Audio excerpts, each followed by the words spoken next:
بشیر احمد صاحب ظفر ہیں مولوی غلام رسول صاحب مرحوم کے بیٹے ہیں جو مولوی مصلح ارشاد تھے. مبارک ظفر صاحب کے چھوٹے بھائی ہیں.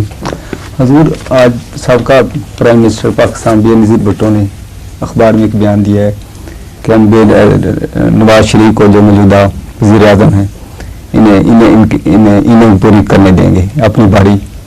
گویا کہ انہوں نے پاکستان کی سیاست کو ایک کرکٹ کا کھیل بنایا ہوا ہے.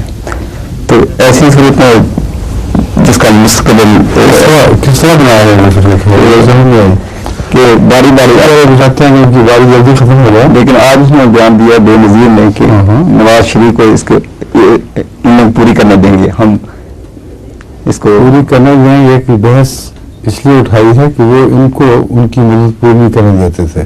ٹھیک. اور جوابی طور پر یہ بتا رہے ہیں کہ ہم بہتر سیاستدان اور جو ڈیموکریٹک ویلیوز ہیں یعنی جمہوری اصول ہیں ان پر ان کے زیادہ پابند ہیں. تو آپ کی طرح یہ شور نہیں بچائیں گے کہ مدت ختم کیے بغیر نکلو، ہم پوری کرنے دیں گے. مگر مراد یہ ہے کہ ایسے حال میں تمہیں رکھیں گے کہ تم خود چاہو گے کہ چھوڑ کر نکل جاؤ. یہ اس کا دبا ہوا پیغام ہے دراصل. میرا اس کے ریلیٹنگ یہ سوال ہے کہ یہی وہ حکمران ہے جو پہلے برے نام کے ساتھ الزام لگوا کے اترے، پھر آئے پھر چلے گئے. ایسی صورتحال میں ہمارے ملک ہے اس کا مستقبل کیا ہوگا؟ آپ کے سوال کا تو سوال کے کوئی جواب نہیں کہ دعا کریں اللہ فرشتے اتارے اور وہ حکومتیں سنبھال لیں. جو موجودہ دور ہے اس میں جو اپوزیشن ہے وہ حکومت بھی کر چکی ہے، جو حکومت میں ہے وہ اپوزیشن بھی کر چکی ہے.